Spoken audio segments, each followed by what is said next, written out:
let's just get a quick introduction about who is Professor Paul Watchman. Am I doing that? Okay, I'll do that. Okay, I was a partner with the Magic Circle firm Freshfields. I am the principal author of the Freshfields report, which was written in 2005, and that concluded that it was consistent with fiduciary duties to have regard to ESG considerations, which was regarded as a heresy by the city and lawyers at that time, because they said, no, it's all about hard financial metrics. And of course it wasn't, and there was no real legal impediments, but it took some years for that to be fully appreciated. And it's certainly been recognised now. I'm also, I have an honorary chair at the University of Glasgow. I've authored books on climate change and business and human rights and in other cognate areas. And at the moment, I'm advising the United Nations Principles of Sustainable Investment and the Net Zero Insurance Alliance on aspects of competition law and antitrust law as they apply to or affect the achievement of net zero. So my career has been one of many surprises, many twists and turns, but what was really important to me and has been really important to me is that since 2005, I have been a special advisor to the UN EPFI on these sorts of issues and continue to do that today. Is that enough, Adam?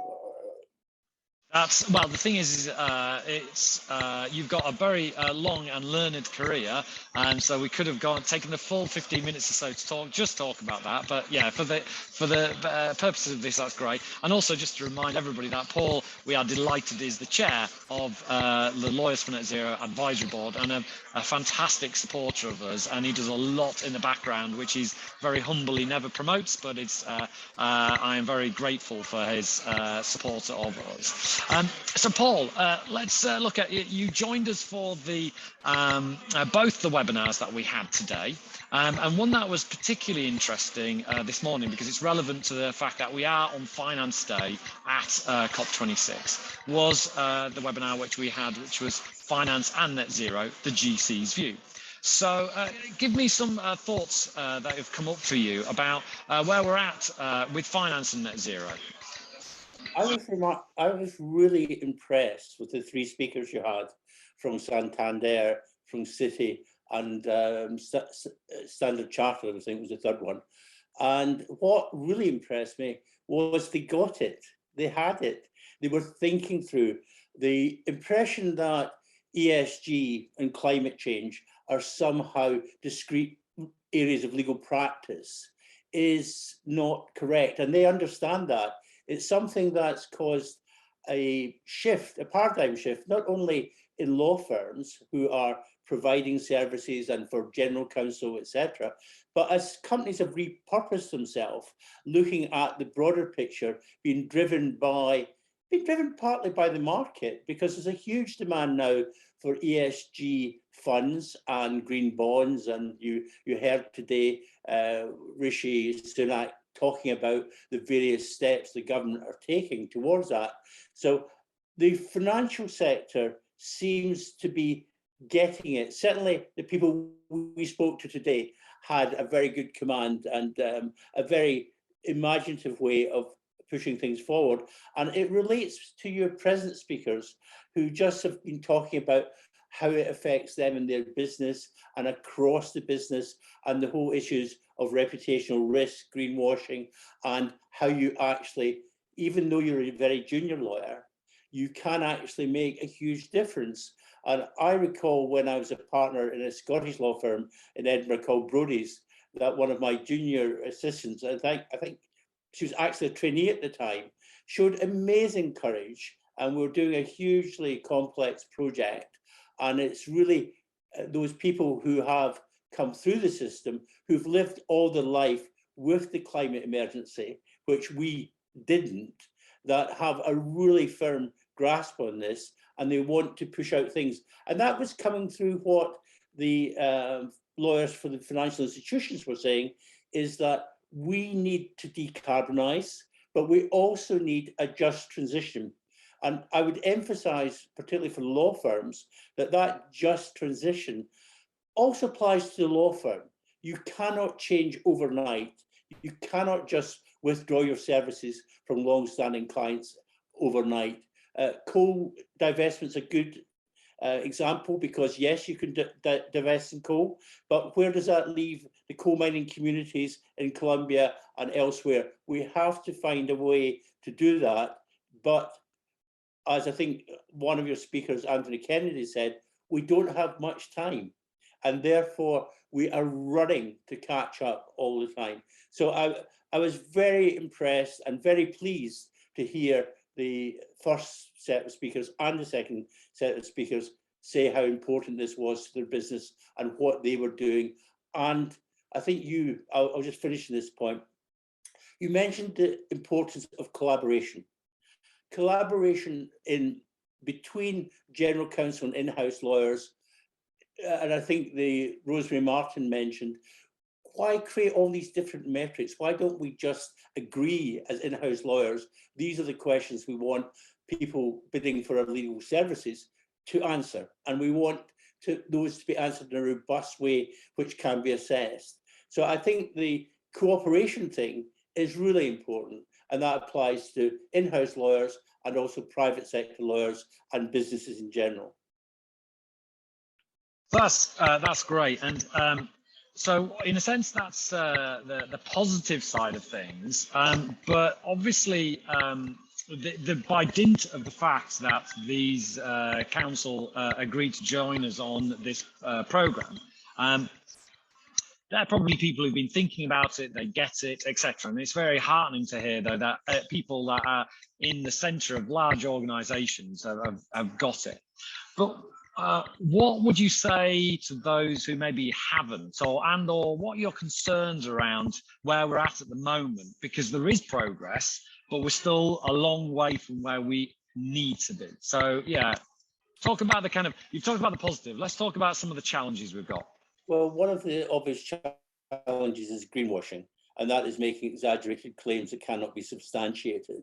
And you can see that in respect of some of the climate change adaptation suggestions. And we have to look very carefully. I'm not against, for example, carbon offsetting, because I don't see electric passenger jets within the next 10 years of any scale, and the same with hydrogen passenger carriers. But we all have to travel, we all have to go on holiday. That's not going to change. So what I would focus on is making sure that the carbon offsetting system, the carbon market, is robust, it's transparent, and there's accountability in there. And I think that's one of the problems. So if we put greenwashing to one side, and then we look at regulation, the regulation of financial institutions in general has been very poor in all countries since it began. And you can see that in relation to the systemic collapse in banking in 2007-2008. You can see that in terms of looking at how some professional advisors get pulled into almost going native, I would express it, in terms of not advising their clients in terms of looking at the longer term, looking at the impacts, but focusing on the short term and perhaps being cheerleaders for their clients. An example I'll give you, and I think specific examples help, is with Rio Tinto, with the destruction of the Aboriginal sites in Australia. Now, when you think about that, you've got sites that are thousands of years old, they're part of the cultural heritage of Australia, and you destroy them. You have to ask why. What CEO, what board of directors, what general counsel would really sit down and think that through? So I do think there are questions that we need to ask and need to be asked of lawyers and companies, etc. It's not a matter of putting out a bond and then saying it's this color, it's green, it's blue, it's gold, it's black and white. And when you actually strip it away, there is nothing green in it. There is no method of enforcement or accountability, etc. So we have to be very careful that when we are doing this sort of thing, because the market is there, there is a lot of pressure from people who have got pensions, and now with the compulsory being forced to have a pension, etc. There's a lot of people who, for the first time, are in a situation collectively to change things.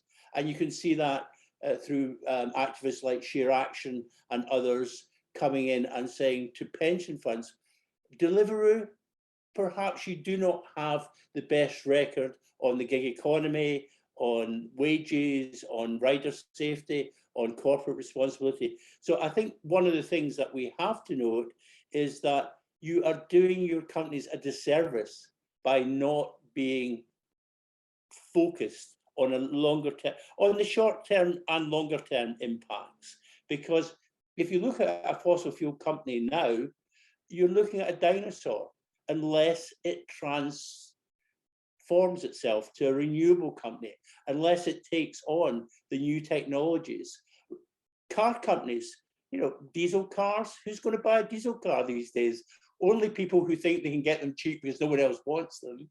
But electric cars used to be a fad, something that a few people had, but now almost every car I see is either hybrid or electric, and that's a big step forward.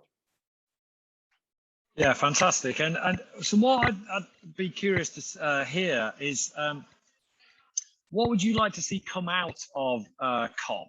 One or two things that you think would be particularly useful, particularly in light of actually the legal community as well, and how it can interact with this. Okay, I'm going to start with something that's very close to my heart, and that's the Bahamas. The Bahamas are a small island. It's the 10th set of a series of small islands, but the Bahamas is the 10th most vulnerable small islands in the world, and they're facing potential sea rises that might mean that Nassau is no more. So unlike the Proclaimers song, which says Bathgate no more, you can start saying Nassau no more, Kingston no more, etc.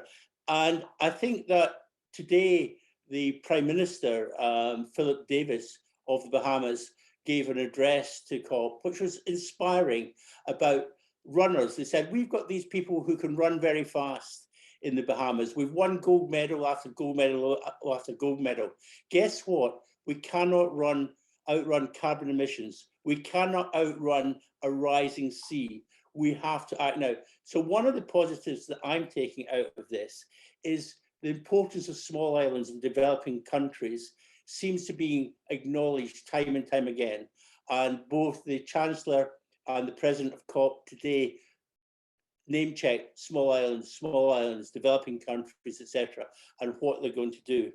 I would also say that the law societies, I've never come across the law. I didn't know there was 3 law societies in Great Britain. So the Northern Irish Law Society will have to forgive me. But the thing is, they got together and they've made a climate change commitment to help lawyers be conscious about the effects of legal practice on climate change. That is a huge, huge step forward and a real feather in their collective cap. So I think that is really important. And I would also say, if you listened to what was said today by Sunak and by Janet Yellen, you'll remember that we're talking about disclosure, transparency, regulations. It's all going to hit your clients very hard, and it's going to hit your companies very hard. If you're looking at your scope 3 emissions, if you're looking at your supply chain, if you're looking at your value chain, you're all connected. It's like E.M. Foster said, only connect. And I'm afraid that that's where we are. And I will quote some Burns if you want some Scottish stuff, but I think we can leave it with E.M. Foster for the moment.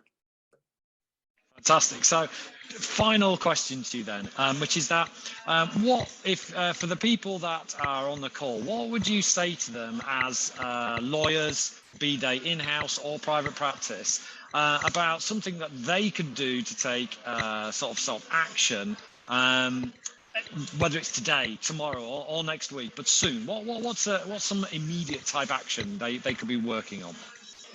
Oh, okay. I think there's lots of opportunities, particularly in the pro bono side, for lawyers to become involved in these issues. And I would say, think about small islands, think about how you and your firm can help them, think about climate change litigation, which is a huge growth area, and think about this whole idea of learning cooperation. No one teaches, well, there are a couple of postgraduate courses at law schools now in the UK and the US and elsewhere on climate change law, but most people coming out of university or out of law school will not have that degree of learning that they might have on contract or company law, etc. Although what we're saying now is that climate change is in the DNA of everything you do, and that goes from corporate governance through to human rights impact and environmental impact, obviously, in biodiversity. So what I would say is, don't worry, reach out. I mean, I get lots of emails from people, lots of things on LinkedIn, and I do mentor the odd lawyer, but they have to make me laugh. That's a great final point there, Paul. So thank you for that. And definitely, you've provided brilliant mentoring to myself and the support you're providing. So if you're not already connected with Paul on LinkedIn, he's a passionate proponent of all the things and many more on LinkedIn, not just on climate, but across the ESG space. And as he talked about at the start, he's a real expert on this. So I just want to obviously thank Paul for your comments there, and thank the attendees that have stuck around for this. I hope it's been value, both Paul's comments and also what we said earlier. And I hope to encounter all the attendees through, whether it's through LinkedIn, and we might have physical events in the future in some shape or form. So I'll let the last word go to Paul. What's your last word that would you like to say, Paul? I would like to say that it's exciting. Climate change is exciting. It's a huge challenge, and we have to change in many ways in terms of transport, in terms of diet and various other aspects of life. But for a young lawyer, for any lawyer, and I think we should not really make this distinction too firmly at my stage, but for any lawyer, I think that you'll find that you get up in the morning with a spring in your step. You're not having to think too much about the last precedent, the last contract you've had to turn around. You're thinking about how you can contribute to saving the world. That's putting it a bit strong. But you remember Shakespeare, we'll finish with Shakespeare. Dick the Butcher said in Richard II, the first thing we do is kill all the lawyers. Well, actually, I see lawyers as being worthy of preservation. My wife is certainly insisting that I conserve myself a bit better. So, thank you for having me, and it's been a delight. Thank you, Paul, and thank you, attendees. And we are now finishing. Thank you so much.